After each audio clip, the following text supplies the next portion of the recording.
what Matthew 7, chapter 1 was about. We're going to be looking at the King James Version, the Amplified, and then the Message. Because I want all three of them just gives further revelation and enlightens you as to what Jesus is saying. It's very important to know the four Gospels, the Matthew, Mark, Luke, and John. It's important to know what Jesus has to say concerning us, concerning the church. He's very concerned about his people. He's concerned about our character. He's concerned about how we treat each other. He's concerned about everything about us. He even has something to say about your money. He had a lot to say about a lot of things in the short period of time that he was here. We understand that he was only here for 3 years. But Jesus had a lot to say. So it would really, we really need to know what Jesus had to say. Matthew 7, verse 1, first would be King James. He said, "Judge not, that you be not judged. For with the judgment you judge, you shall be judged. And with what measure you met, it will be measured to you again. And why beholdest thou the mote that is in thy brother's eye, but consider not the beam that is in thine own eye? Or how wilt thou say to thy brother, Let me pull out the mote out of thine eye, and behold, the beam is in thine own eye. Now a mote is smaller than the beam." Okay? He said, "Thou hypocrite, first cast out the beam out of thine own eye, and then thou shalt see clearly how to cast out the mote of thy brother's eye. Give not that which is holy unto the dogs, neither cast ye your pearls before the swine, lest they trample them under their feet and turn again and rend you." Okay, let's look what the Amplified Version says. It says, "Do not judge and criticize and condemn others." So it's breaking the word judging down a little bit. So it's saying, do not judge, criticize, and condemn others, so that you may not be judged, criticized, and condemned yourselves. For just as you judge and criticize and condemn others, you will be judged and criticized and condemned. In accordance with the measure that you use to deal out to others, it will be dealt out to you again. Why do you stare from without at a very small particle that is in your brother's eye, but do not become aware of and consider the beam of timber that is in your own eye? Or how can you say to your brother, Let me get the tiny particle out of your eye, when there is a beam of timber in your own eye? You hypocrite, first get the beam of timber out of your own eye, then you will see clearly to take that tiny particle out of your brother's eye. Do not give that which is holy, the sacred things, to the dogs, and do not throw your pearls before hogs, lest they trample upon you with their feet and turn and tear you in pieces. Now let's look at the Message. This one's a little bit more colorful. It says, "Do not pick on people, jump on their failures, criticize their faults, unless, of course, you want the same treatment. That critical spirit has a way of boomeranging. It's easy to see a smudge on your neighbor's face and be oblivious to the ugly sneer on your own. Do you have the nerve to say, Let me wash your face for you, when your own face is distorted by contempt? It's the whole traveling roadshow mentality all over again, playing a holier-than-thou part instead of just living your part. Wipe that ugly sneer off your own face, and you might be fit to offer a washcloth to your neighbor. Don't be flip with the sacred. Banter and silliness gives no honor to God, but reduce holy mysteries to slogans. In trying to be relevant, you're only being cute and inviting sacrilege. I want you to look at your neighbor. Come on, look at somebody. Everybody look at somebody. Okay, and say, neighbor, oh neighbor, shut your mouth. You're not a judge. I'm going to tell somebody else, shut your mouth. You are not a judge. Now, people by nature are very opinionated, okay, especially when it comes to other people.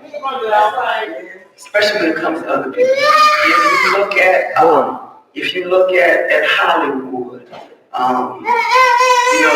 You see that Hollywood, the critics of Hollywood, always got something to say about the movie, how they played in the movie.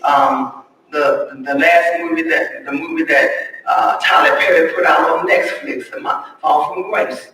Most people thought if you don't have Netflix, then you can't see it, but it's on Netflix. So a lot of people thought it was a very good movie, but the Hollywood critics just tore it apart. First of all, he put it together in 5 days. They had to say something about the different scenes. They were just very, very critical about the movie.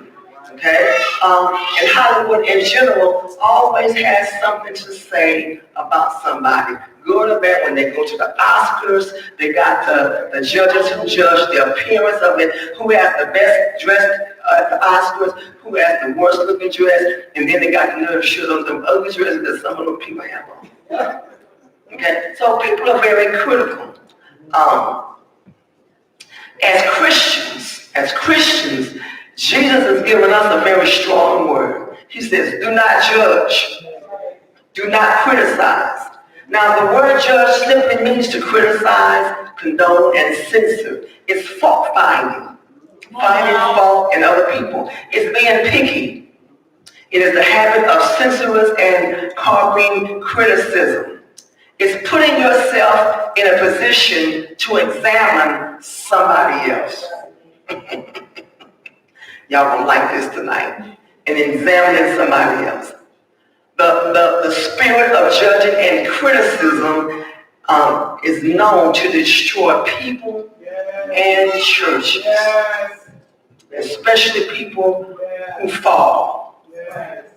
Okay? People who have made some mistakes, who have slipped up, you know what I'm saying, and they're in the church. Even when you're out there in the world, people, they're gonna talk about you. So now a judge, the noun judge, okay? The judge that we're talking about is a verb, but a judge is a person who presides over a court proceedings alone or on a panel. And their job is to form a conclusion or issue a sentence, or they issue a ruling on a matter after they hear all the witnesses and looking at all of the evidence. Okay? Ask your neighbor, are you a judge in the courtroom? Anybody answer? What was the answer to that question? No. All right. So since we are not a judge, the judge is the one who can pass sentence. The judge is the one, after they weigh all the evidence, they come up with a conclusion, so we know that in the courtroom, most of the time they're either guilty or either they're not guilty. But it's based upon all the evidence that was presented to the judge. Okay? So since we're not a judge, we should not be judging. Now, in the sense that we're talking about being critical and condemning and being picky and finding fault on people. Okay? In the body of Christ, y'all, now we're all Christian, we're all saved, we're filled with the Holy Ghost, baptized, we go to church, we talk Bibles, amen. In some religions, amen, they just look super holy. Okay? They do a lot of things outwardly to let everybody know they're Christians. But in Christendom, people are going to fall into sin. Okay? People, come on now, I want y'all to pay attention because you're going to need this one. People are going to make a mistake that we think is terrible or unforgivable. Or you're going to see somebody who does not live up to how you think they should live. Come on now. Or maybe because they are weak or have not grown in the Word, or, simply because they're not in pursuit of God. Or they're carnal-minded. And Christians are known to have a lot of opinions. Christians are known to criticize, pass judgment against the person. But Jesus, the words in red, is telling us not to do that, not to judge, not to criticize, not to have an opinion about them. Let's go back to Matthew 7. Just about shut your mouth. You are not a judge. Okay, so let's just look at this. Let's just look at this a little bit. Let me check the time. Okay, so we can try to be out of here before 10.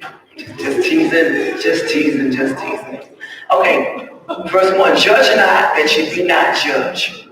So he's saying, do not make a habit of criticizing. Don't have an opinion and finding fault with someone. Now, oftentimes we feel like, for some reason, we feel like we're in a position to make certain opinions about a brother or a sister in the Lord. Jesus is saying, don't judge, don't criticize, don't condemn each other. He said, number one, so that you may not be judged, criticize, and condemn yourself. He's saying when you judge, when you do that, you're putting yourself in a position to receive the same treatment to be judged. People don't do it to you. And like I said, because Christians can be so opinionated, we don't think about what we're saying about somebody, to somebody else. A lot of times when you're having a discussion and you're talking about somebody else, it just comes out. Am I right? It just comes out. Okay? A lot of times you don't think that it's judging. We just feel like we got something to say about it. We really don't think that. We don't think about that I'm really passing judgment on them or we're criticizing them. So tonight we want to try to get a good understanding about judging because according to Jesus it's wrong. And according to him it's a practice that needs to be stopped. All right, remember I said he's very concerned with us, so he had a lot to say about what we should do and what we should not do. So this might be this word might ruffle a little feathers, so don't get upset with it. Just take it in. Now, there's sometimes when you may be trying to tell somebody, there's something wrong about themselves, or perhaps a wrong action that you see them doing, or you might be seeing them going down the wrong path, and you say something to them, the first thing they say is, don't judge me. Now, a lot of times people say that is because they don't want the truth to be told about themselves in the first place, okay? Or they don't want somebody else showing them the error or pointing out to them the error of their way. All right, so they say, don't judge me. Now, in the family of God saints, we do have the responsibility to help each other, to help each other when you see your brother, your sister in sin, or maybe they might mess up. Maybe they're partaking in something that's wrong. There's a difference in trying to help somebody, in trying to help a fallen brother or sister, or trying to stop somebody before they fall, and being critical of them, and then passing judgment on them. It's the way that you go and talk to them. Okay, the way you go and talk to them. So when you're trying to do that, in that case, you're not really judging them, but you're admonishing them in love. A lot of times it can be your attitude. Now the thing about when you're trying to do that, you do need to be, now if it's your BF or your best friend or whatever the case, he or she might be able to receive that from you. But if you're not, they may not be able to receive it from you. Because people do have respect to person. Okay, so let me give you an example. So Sister Cookie has bad body odors, and people in the church are talking about her. Okay, so you tell Sister Cookie in private that she needs to do some personal hygiene. Okay, that don't sound bad, right? Okay, but Sister Cookie said, don't be judging me. She said, don't be judging me. When all you saying is that I'm not criticizing or finding fault in you, I'm just saying, girl, you stink, you need to take a bath. That's what it would mean if you really put it out there. Okay, but when you tell somebody you need to do some personal hygiene, if you got to eat a whole cow to know that you eat meat, something wrong. All right, so, but some people will take that in a way that you're passing judgment, okay? Or then you tell Brother Brownie, man, I don't think you ought to be hanging with those guys. They're not good for you. I saw them smoking weed last week. And so Brother Brandon might think that you're judging him, but you're just trying to help him out not to be judged because of the people that he's working with. So there is a difference. There is a difference in your approach, but if you're really not in a position, even when you're trying to help somebody, you have to be very careful about what you're saying to people, because people can be offended. All right, and oftentimes people will think that you're judging them. Okay, but I believe that Jesus in our text here, that Jesus is talking about having a judgmental, a criticizing, and condemning spirit. Come on now. And there are a lot of people that have those kind of spirits in the body of Christ. So what I want to do tonight is help make you aware concerning those, so that you don't be one of them. Because it's so easy, particularly when you get caught up in conversation. You're talking to your brother, sister in the Lord, and y'all just talking about Sister Cook and Brother Brown and having discussions. Okay? All right. So in verse 2 he says, "For with judgment ye judge, criticize and condemn others, you shall be judged, you shall be criticized and condemned. And with the measure that you meet, it's going to be measured to you again." So in other words, the measure you deal out to others, it will be dealt out to you again. Thank you. Okay? One thing that Jesus said in the Bible, and I try to live by this, okay, is, do unto others as you would have them do unto you. Okay? In other words, we need to treat other people just like you want to be treated. All right? And the same thing applies to this. The same thing, you don't want nobody criticizing you and judging you and condemning you. Don't you do it. That's right. Okay, don't you do it. Because Jesus said it's going to come right back. Amen. It's going to come right back. Okay? When you criticize, you're going to be, and judge, you're going to be judged for the very same thing. People are going to end up saying some of the same stuff about you. You talk about somebody being, I'm bad at thinking of examples, but gosh, she just got a big mouth. You know what I'm saying? Somebody might end up saying that same thing about you. So we have to be careful. Okay? Whenever you criticize, it is for that which you shall be condemned. Your condemnation shall be by God and not just by the other person. We often, as a family of God, even in a church like ours, in other churches, sometimes we just get so common with each other that we forget about that the Bible says that we're going to be judged by the very words that come out of our mouth. By the very words that come out of our mouth. Okay? So such a thought, when you think about that you're going to be condemned, when you think about that you're going to be judged, that should cause us to, care and love and live maybe more of a life of compassion and not to be so quick to have something to say about somebody. You know what I'm saying? When you think about it. So if you judge and criticize, if you're very judgmental and critical, expect it to come right back. Tell somebody, shut your mouth. God did not call you to judge me. Go to Romans 2. Romans 2, we're going to look at the Message translation.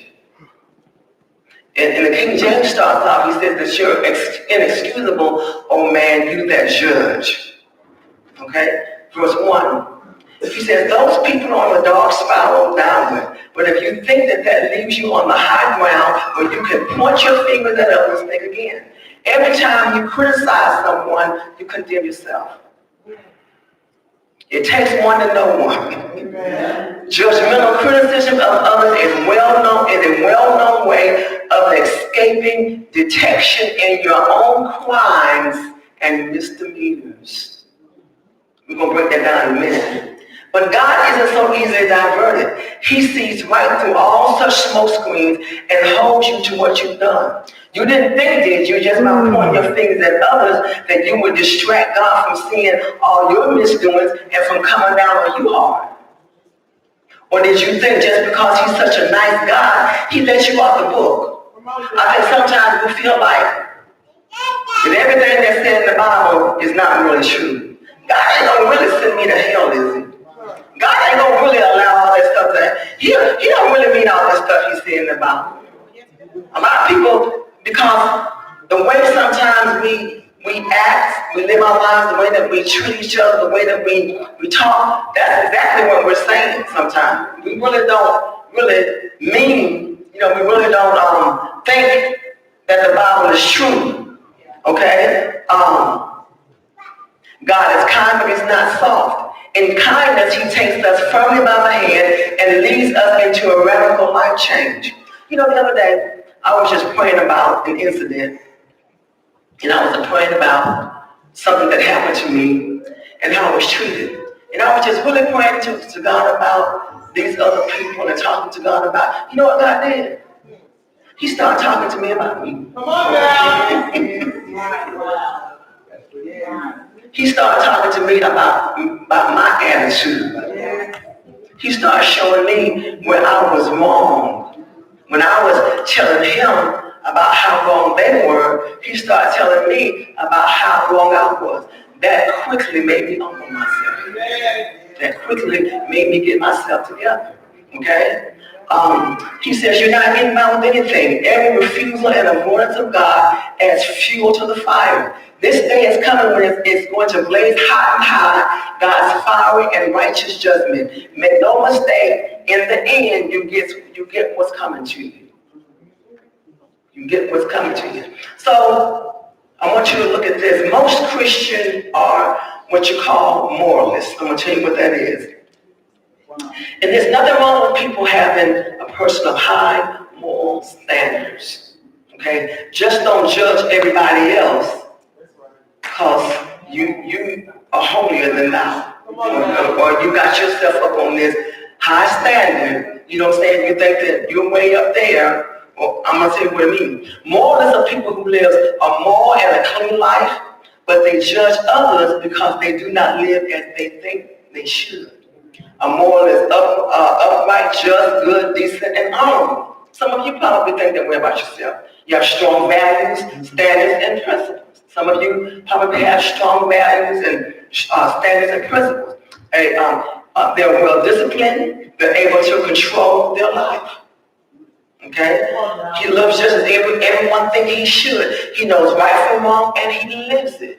He lives it. He knows how to behave, and he does it. In the eyes of society, he is just what a person should be. A good neighbor, an excellent worker, a provider, an ideal citizen. In other words, he's a goody two-shoes. Okay? But this type of person has some issues. Okay? The moralist usually judges other people. They're always comparing somebody else to themselves. All right? Remember, the word judge, once again, it means to criticize, it means to find fault, and it means to condemn. And so that's one thing that type of person you call moralist does. Okay? Any person who becomes a moralist, who fits the description and thinking and putting themselves up like that, okay, oftentimes set themselves up to be a judge.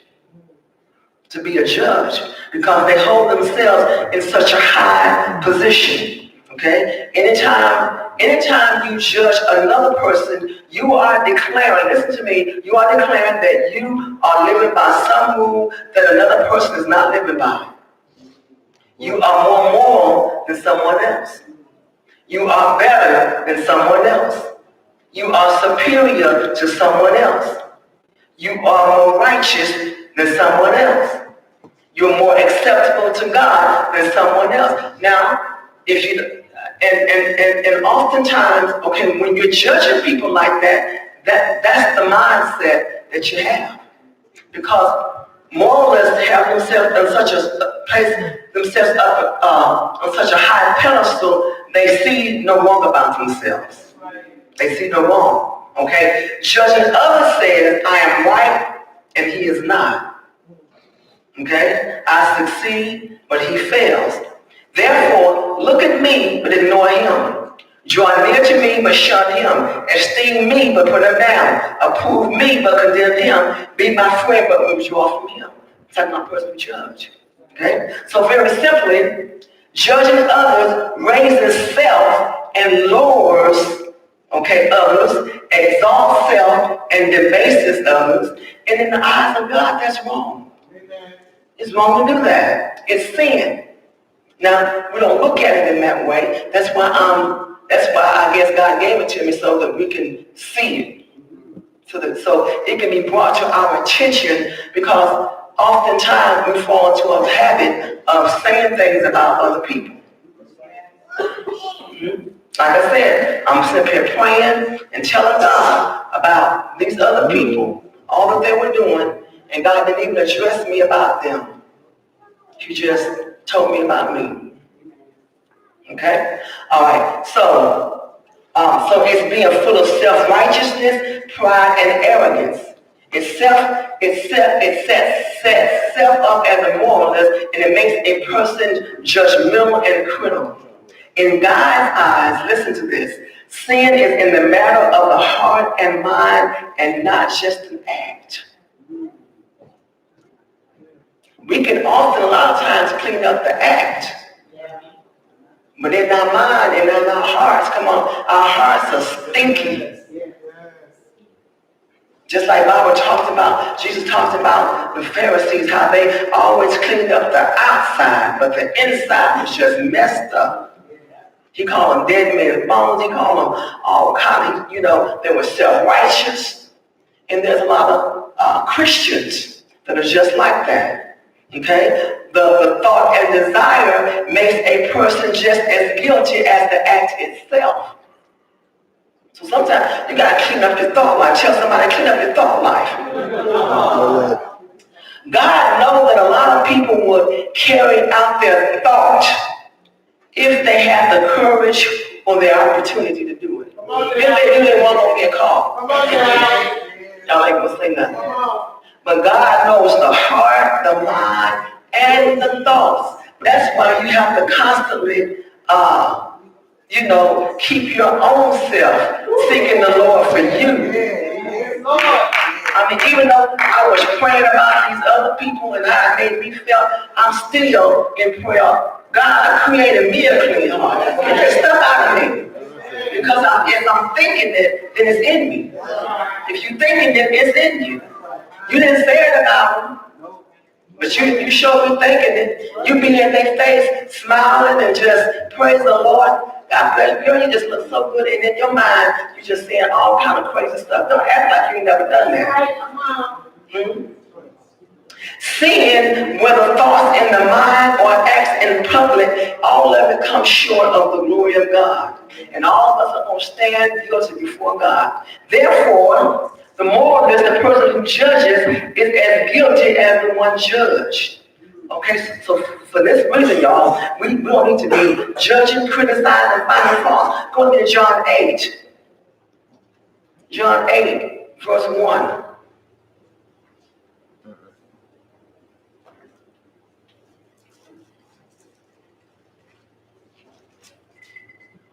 I often wonder about people who are judges, who sit on the bench.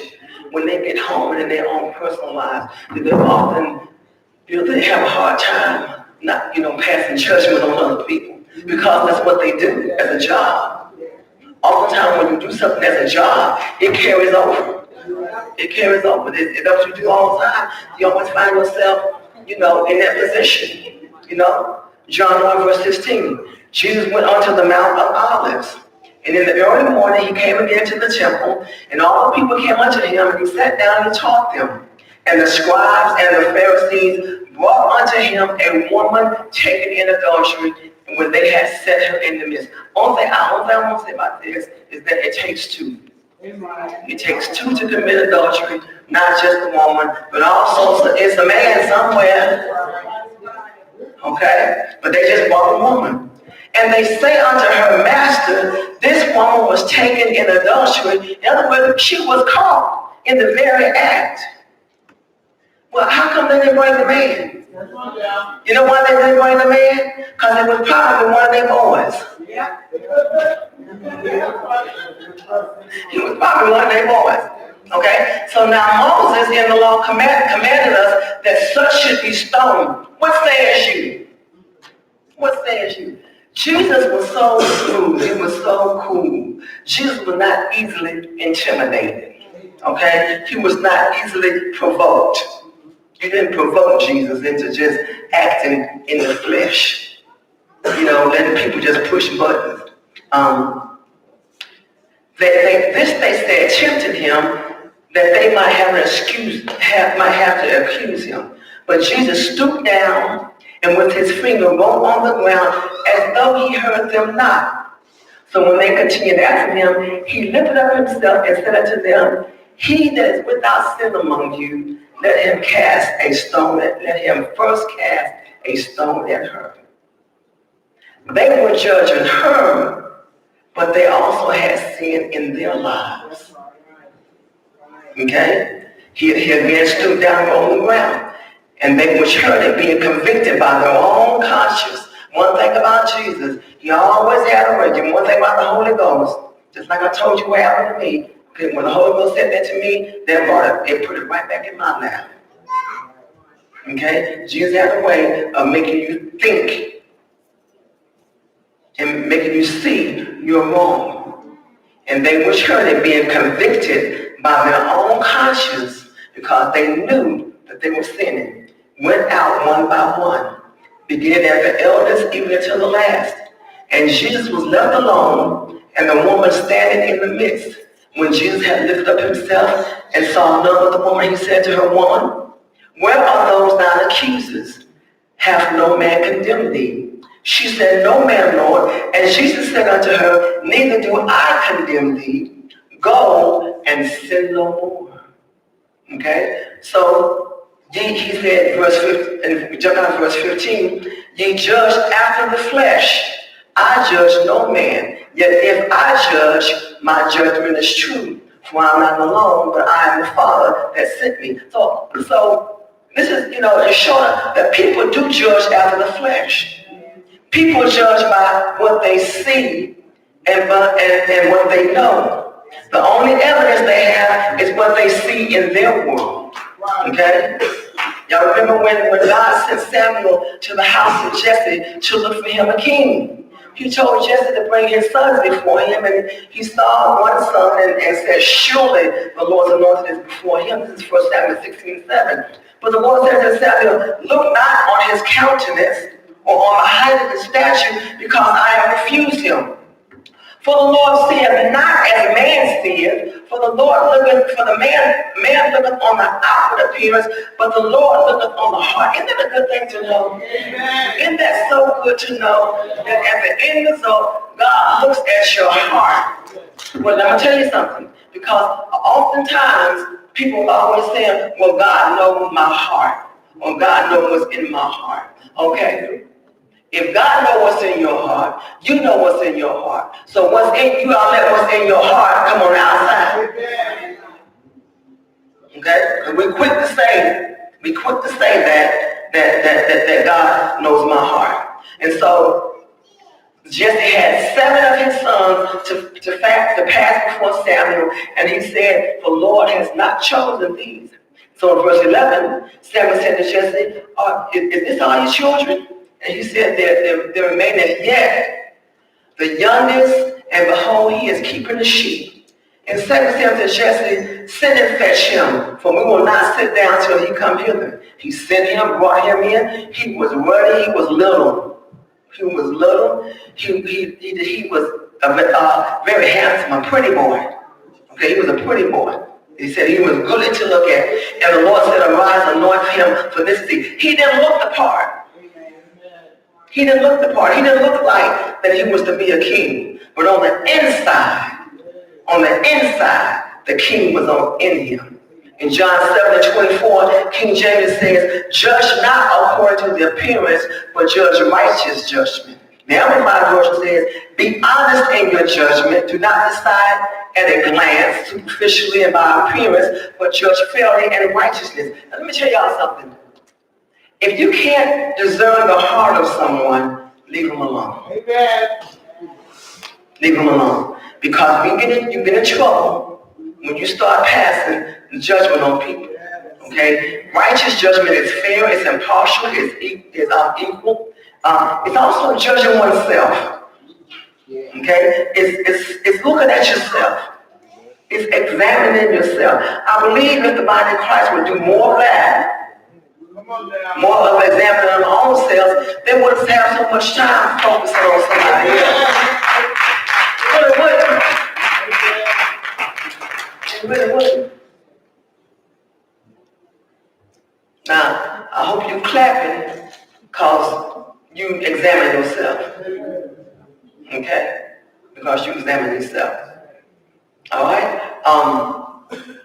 When a person has come short or done wrong or fallen, he's often judged, he's condemned, he's censored.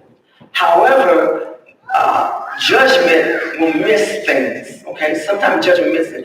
When a person has slipped, when you got brothers and sisters who have slipped up, okay, they're in sin, okay, it's time for, you want to have a compassionate heart. It depends upon what it is that's going on, okay? It's time for reaching out to them and offering to pull that person to oneself and not to push them further away.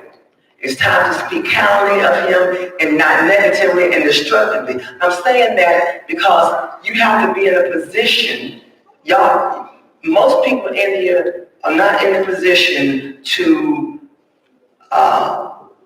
deal with somebody who's in a fault, to deal with somebody who is fallen. You really need to leave people alone. Okay? You just need to leave people alone. Don't put your mouth on them. Okay? There's never a spirit of criticism in the humble and loving person. Okay? There's only a loving compassion for those who have come short. And like I said, it depends upon what it is, but oftentimes, when particularly a Christian, when you have, you feel in sin, you feel in sin. You already feeling bad. You are beating up yourself, big time. The devil is fighting in your mind. You already put your own self in hell. I ain't never going back to church. I'm not worthy. I know God don't love me now because I done messed up. Well, let me just tell you this. God ain't surprised when you fall. Come on now. He knew you was going to fall when he saved you. Okay, so he's not surprised about that.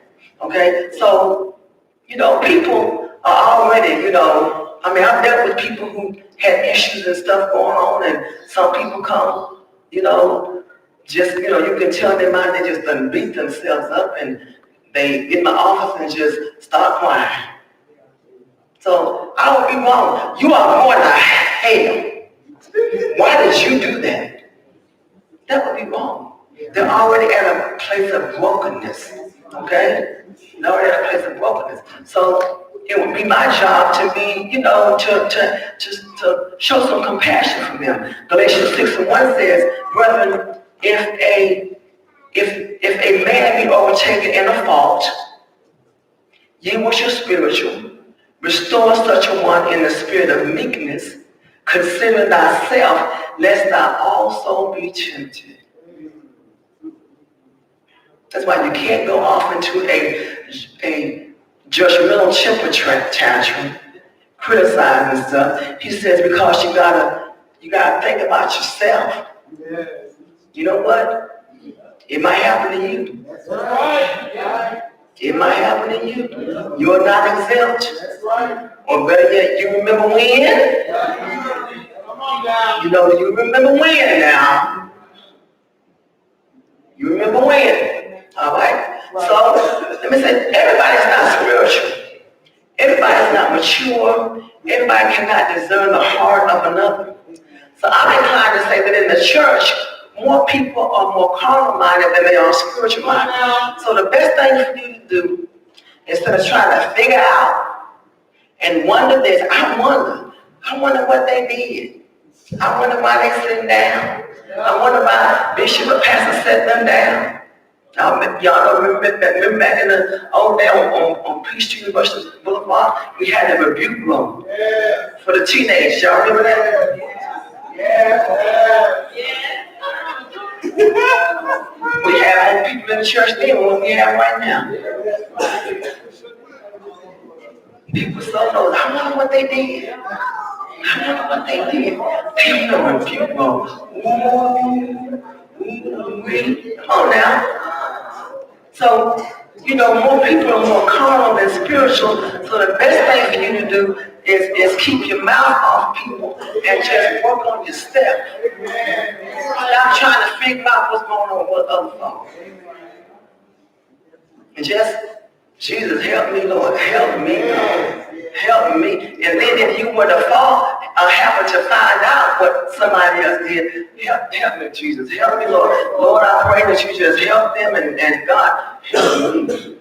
And keep your attitude right about them, and don't be on the phone gossiping about them and criticizing about them and calling Sister Cookie and Sister Brownie and Sister Cheesecake and all of them. Don't be calling none of them. Girl, did you hear what happened? Come on now. So, there's several reasons why people tend to judge and criticize. I want y'all to hear this. Once again, criticism, when you're criticizing somebody else, you're boosting your own self-image.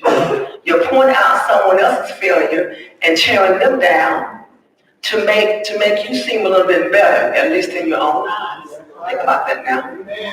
It adds to your own pride, your own ego, own self-image. Has somebody ever been telling you, somebody said something about you that you didn't like, and then you come back and say, well, I know they did so, then you begin to point out something wrong with them.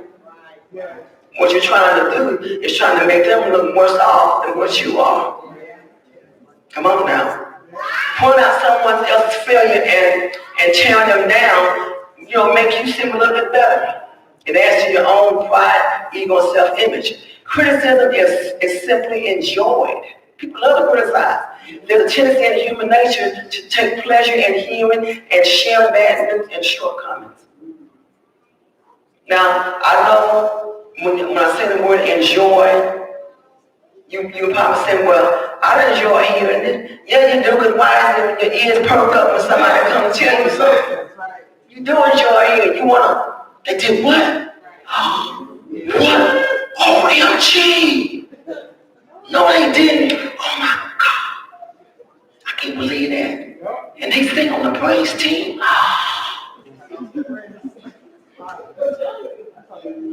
And then you want to go repeat it.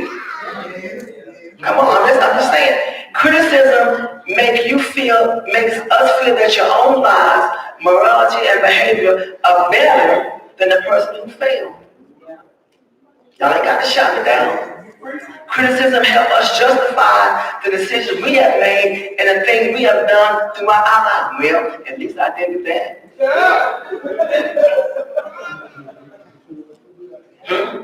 We rationalize our decision and act by pointing out the failure of others. Criticism points out to our friends how strong we are. And criticism gives good feelings because of our rigid beliefs, and strong lives are proven again. Proven how? By our mother's failures. Think about it. Criticism is also an outlet for hurt and revenge.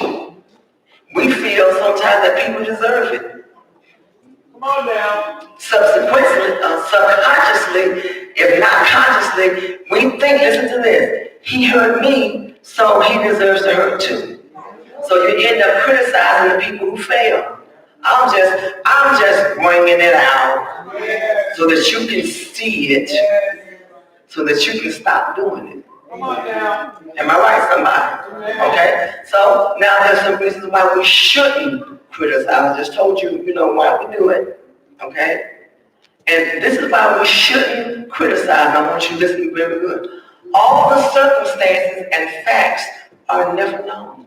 You never know the full truth. You never know everything. What happened and why it happened are just not known. There are always many behind-the-scenes facts. You got your children, your parents, and your wife, and your husband, your employer and employee, your friend and friends. Things happen when they're alone behind closed doors. And unfortunately, there is something seldom remembered. When people emerge from behind the closed doors and in the public, the one who does the talking does not always reveal the true facts. They don't always reveal the true facts. Have you ever been talking to somebody and you telling something, okay? You telling something, but you don't tell everything. You hold back on certain stuff, especially when it's going to indict you. Oh, I'm preaching so good. We don't tell everything about us. Well, I ain't gonna say that, because if I say that, then I'm gonna be just as bad, and I ain't gonna be looking bad. I want to look better. So you ain't gonna indict yourself. Come on now. And so the spirit of talk to others is the spirit of self-justification. We're easily justifying ourselves. The spirit of silence, which means keeping your mouth shut, is the spirit that of caring and compassion. When I ain't gonna say nothing because, I just feel for them. And I know I got some stuff that's going on. I'm gonna tell y'all something. That's why sometimes you pray for stuff for God to deliver you on certain things, and some things you may not ever get delivered of because it keeps you at the cross. Near the cross. You know about that? Some things keep you praying. Some things keep your faith. Come on. Some things keep you. Come on. It's so evident in you that you can't say nothing about nobody else. Because every day you look at yourself in the mirror. The man in the mirror. Come on now. Woo. I hope y'all hear me. It keeps you near the cross. Keeps you on the cross. Keep you seeking God and come on. And get closer to Jesus. Okay? The spirit of silence is always a spirit which desires no hurt for others, at least no more pain than what has to be borne. Why? Because they put themselves in that position. They know I got my own faults. Man, you know what? God, keep me.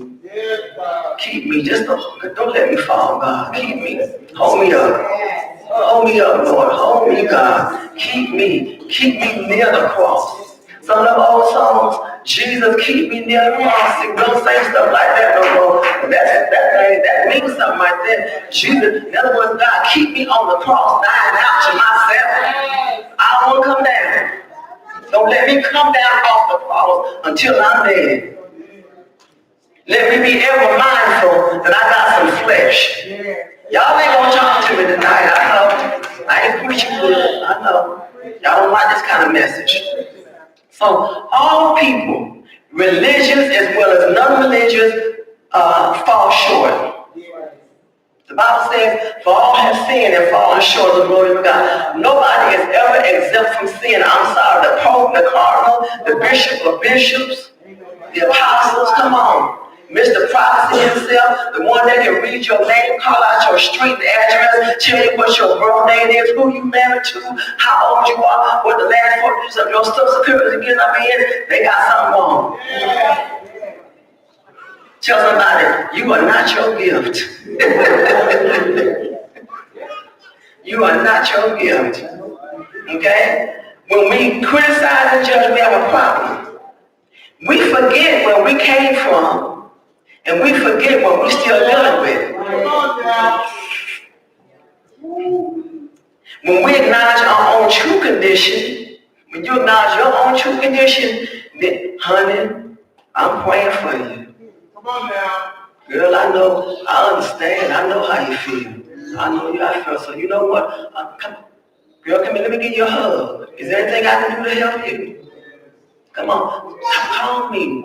And you know, I pray with you. I pray for you. I pray with you. You know what I'm saying? Why? Because you know what it's like. You know where you at.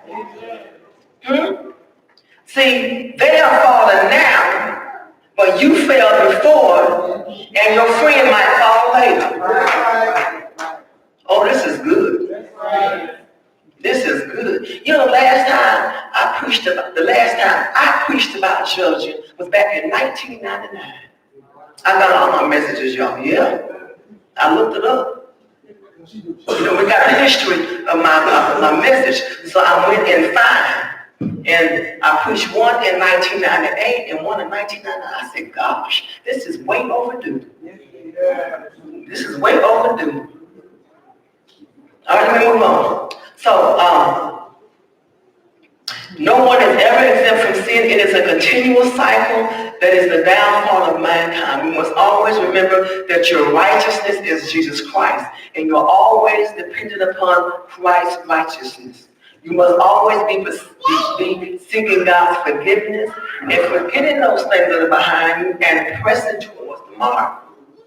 Now, saying all of that, this doesn't mean that you have a license to go out sin, or that your sin is excused. No, we're not to continue in sin, not by criticizing nor by doing any other evil.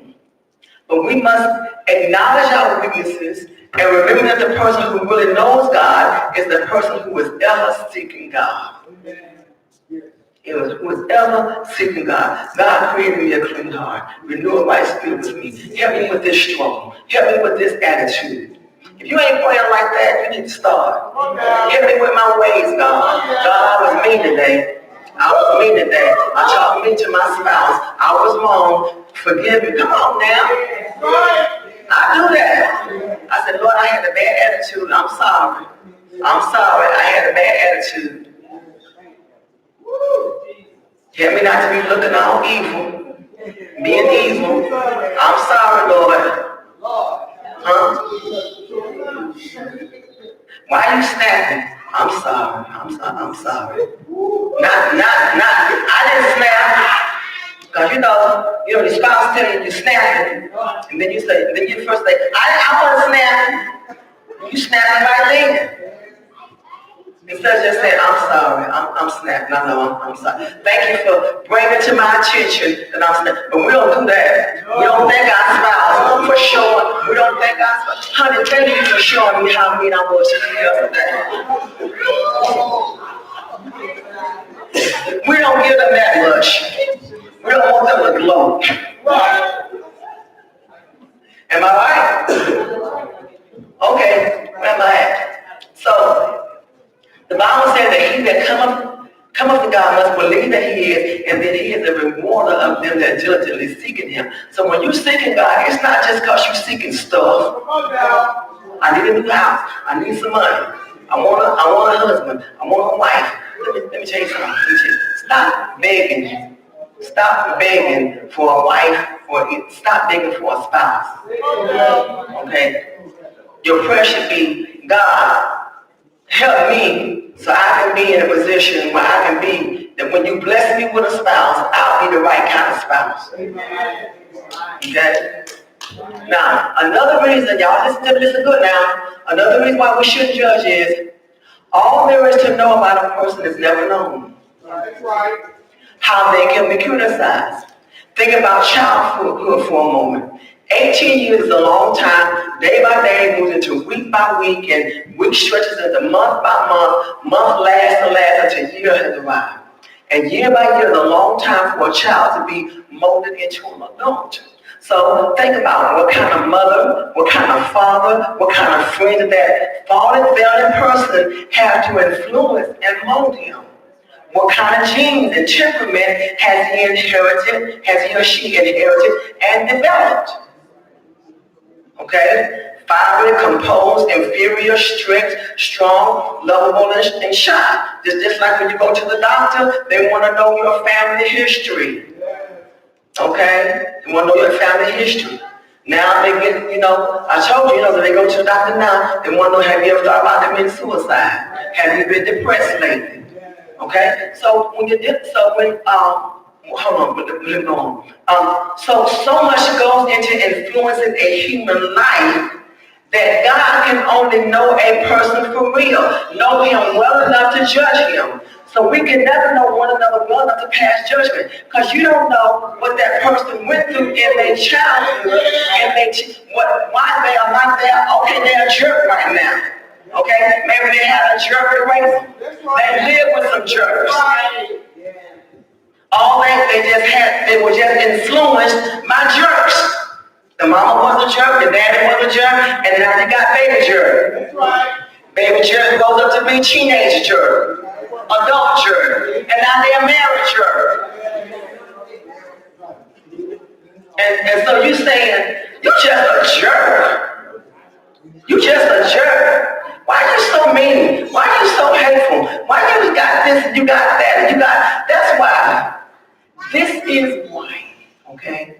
This is why right here, before you get married, you gotta know, you need a background check of that person's family history, not just the stuff that was, what kind of diseases they had in the bloodline, but you need to know what the emotional state, the psychological. So you say your father was a rolling stone, and wherever he laid his head was a home. Oh no, he ain't gonna marry you. Come on. That means it's a probability that you won't be committing adultery on me, bro. Whatever it is. Whatever it is. Whatever. Y'all, okay, y'all love laughing at me, judging me, but y'all don't be helping me. How you say the word to me? It's brought. It's brought. Don't judge me.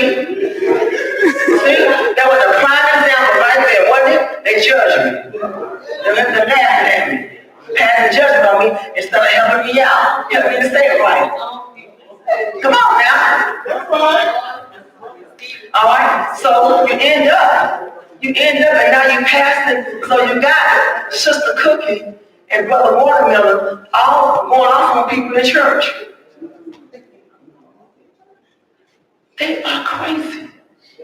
They are crazy. Something is wrong with them. They crazy. Okay, we call them crazy, but we don't know what kind of life, what they live with, why they always going on. They could have had an abusive abusive parent that beat them, that always called them a good. You know what I'm saying? So only God really knows everything about everybody to really know why they are like they are.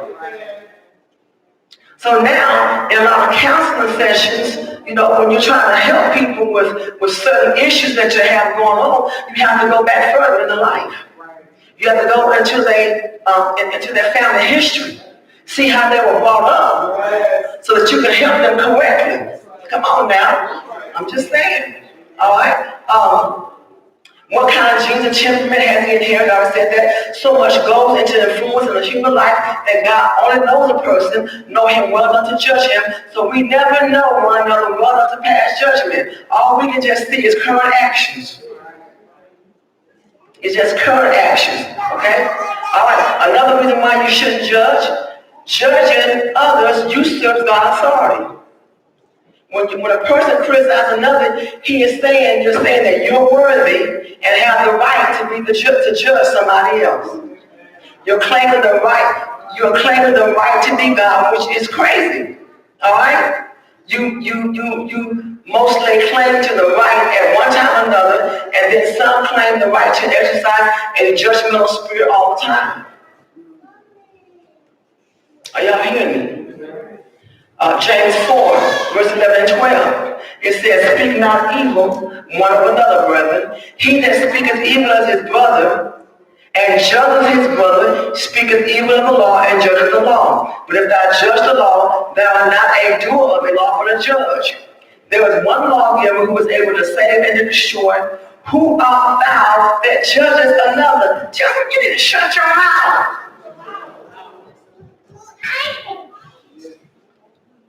I'm lying. Stop judging for. I told people, I said, you know what, you're judging. You don't know that about that person.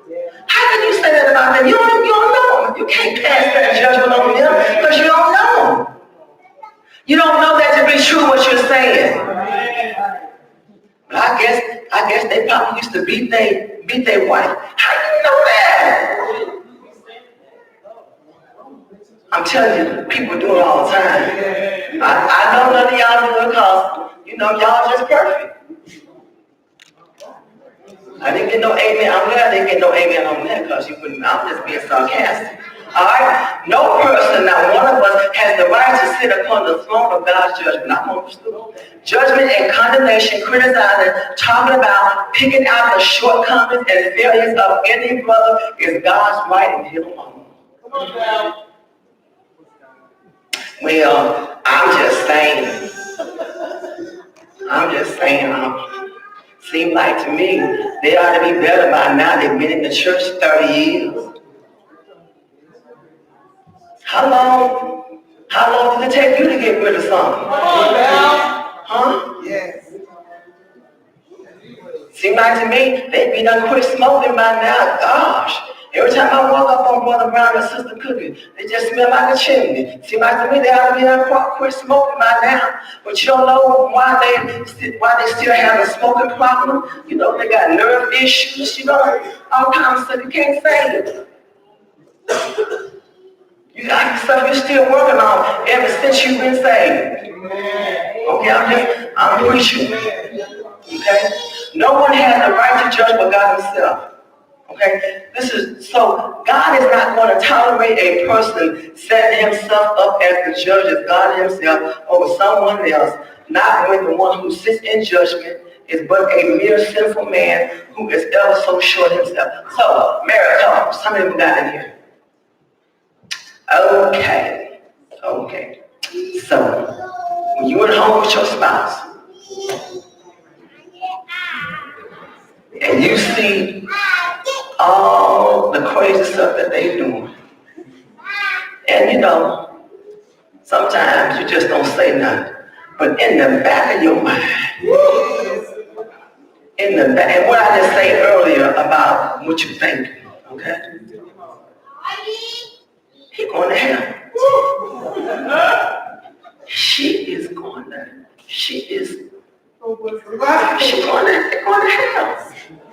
I married a fool. That's what you said. I married a plumb fool. They are idiots. Come on, married people. Y'all know I'm right. I'm bringing you real good. God, what was I thinking about? What was I thinking about when I married this person? Married people judge their spouse big time. The next time you get ready to judge your spouse, okay, just think about you. Just look at you. Well, I ain't gonna say nothing because I still cuss when they make me sick.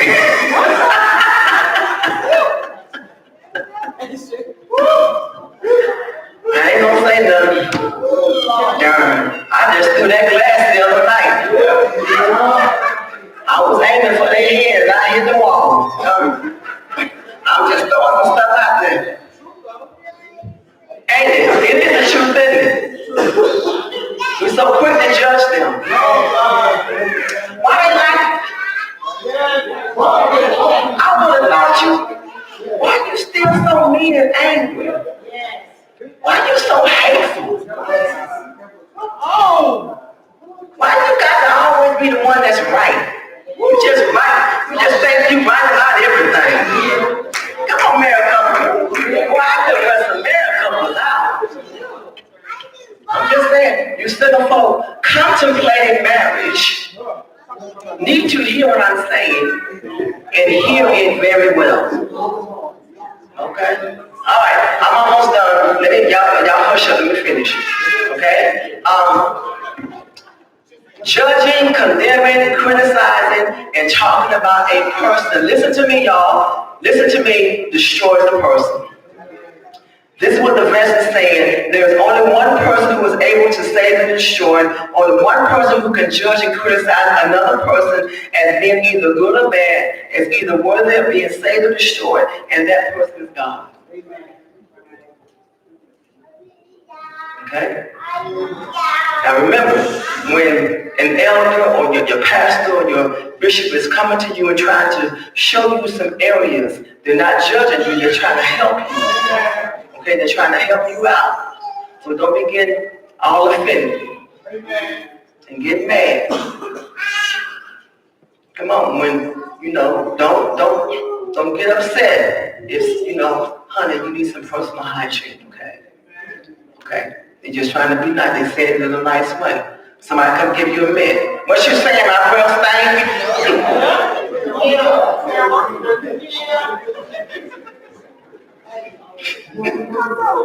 Okay, we put some humor in it. Honey, put your shoes back on. You ain't at home.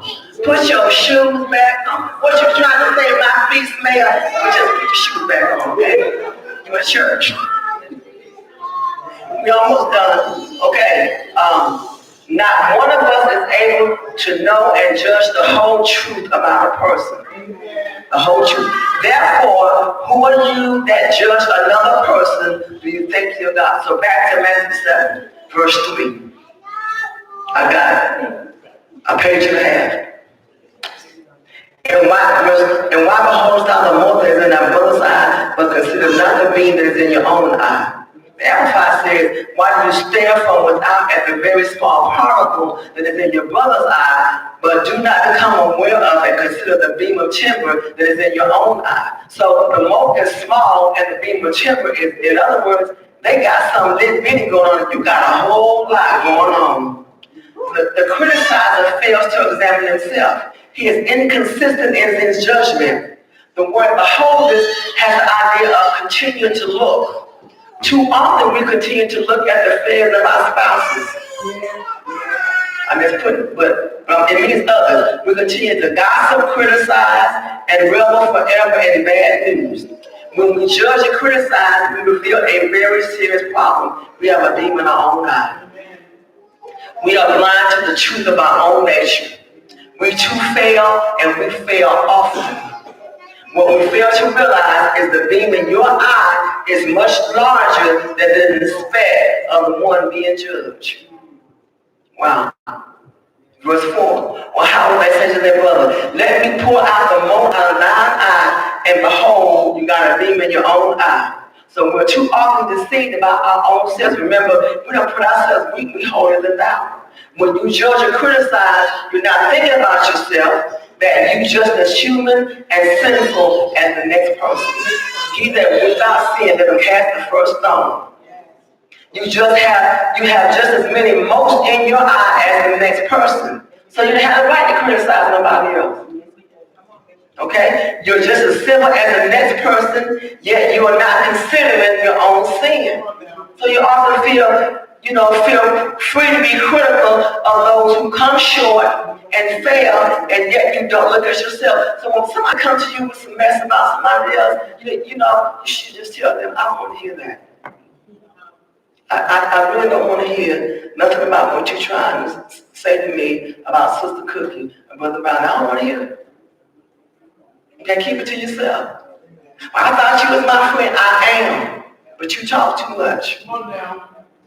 You need to be saying that. You need to be spreading gossip. We're going to see. We want to. They did what?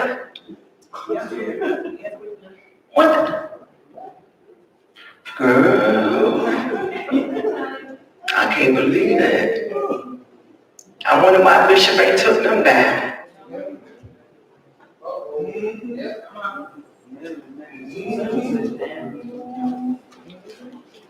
Now you messing really up. Amen.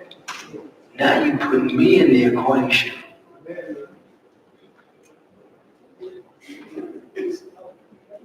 Okay? So, you feel free to be critical of those who come short and fail, yet you don't look at yourself. You condemn others, yet you justify you. But I feel like I had a right to slap them because I just can't. They push me too far. I had a right to cuss them out. Come on now.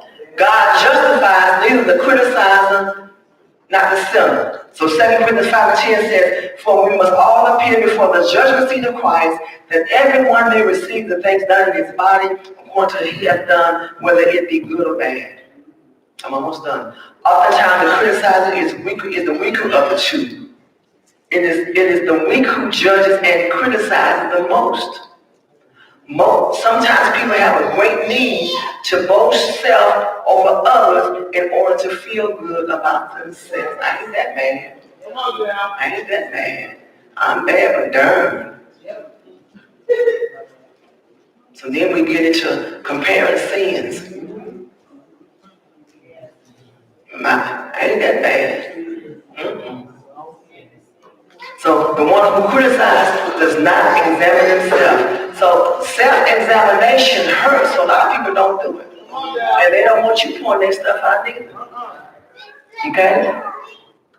Yeah, God says if we would judge ourselves, we should not be judged. If we would detect our own shortcomings and recognize our own conditions, we wouldn't have nothing to say about nobody else.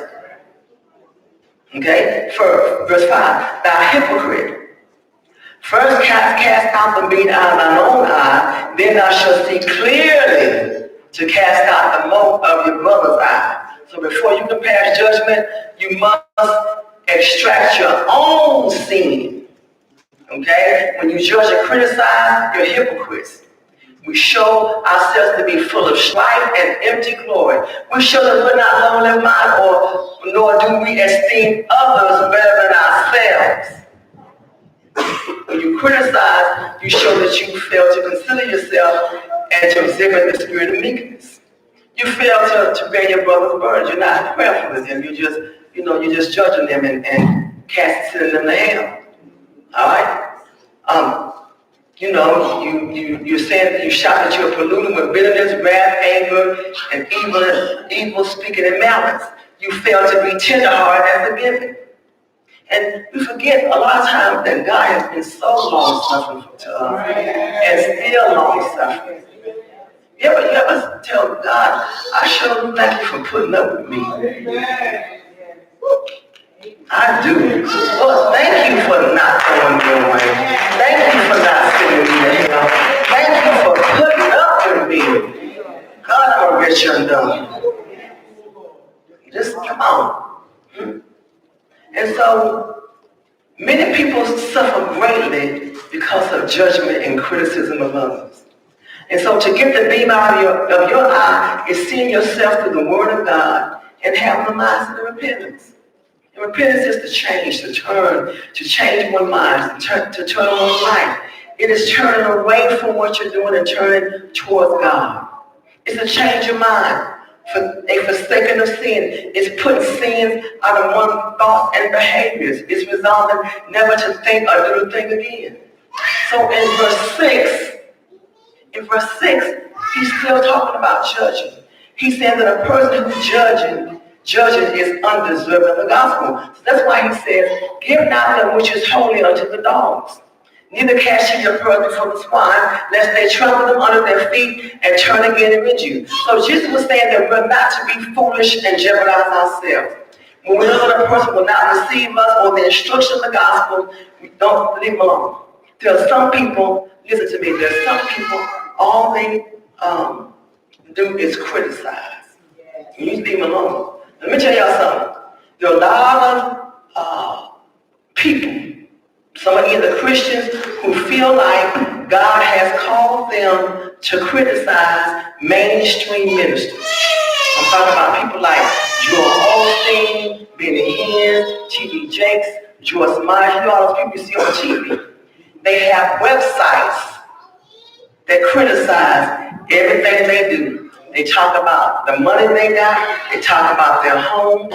If they're a prosperity teacher, they come against them preaching about money, and all they do is they want to show you the wrong of all these people.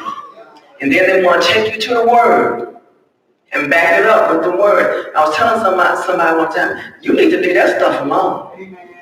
Because you know what that does? Okay? Because you end up taking on their judgmental spirit about these ministers that you don't know nothing about. You don't know about them. No, so don't be going to these websites and they can point out everything about Benny Hinn. They want to tell you everything wrong about T.D. Jakes and Joyce Myers this. Come on, and Joel Osteen this. And leave them folk alone.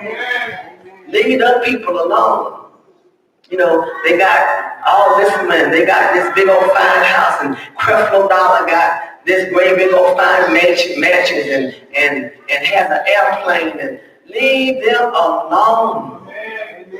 Don't look at those websites. Okay? Don't look at those websites. Just stay away from that stuff. Because what's going to happen, you're going to have to stand before God, and you're going to have to give an account of that too. But you sit up there, you know, let somebody else turn you against these people, and they preaching what God done told them to preach. Okay? So don't be involved with all that kind of stuff. Amen. Can y'all bless the Lord for the word tonight? I pray that y'all will figure something out of this message on judging and being critical, because that's what we do. All right, we got some announcements, and it's 10 after 9. And I need y'all to clap your hands for that.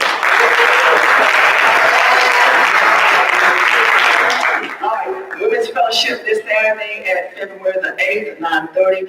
All women, you women that are here, please see Lady T after the service about what you're going to bring. We need y'all to show up. Okay? The first Women's Fellowship of the year. We were fasting last year, so this is the first one of the year. Y'all, please come out. So we are pleased to announce the opening of our new store and cafe, the meeting spot. It will be the newly renovated concession shop in the downstairs foyer. The meeting spot will begin operation this Sunday morning, 8:15 throughout Sunday school, and then immediately after service. If you're interested in volunteering, or for more details, see Elder Janae, the meeting spot. Wow.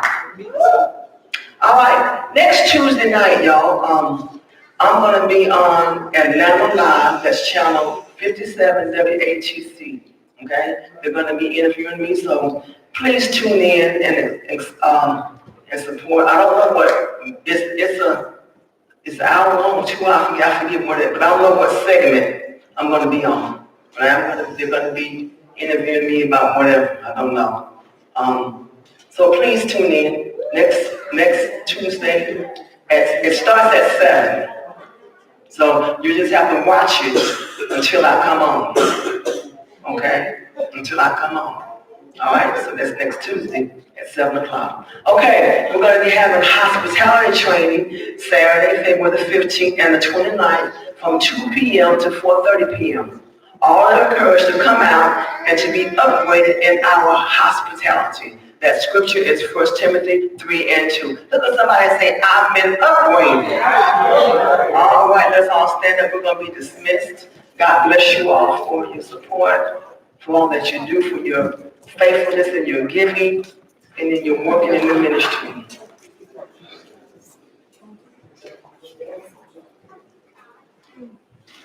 Oh.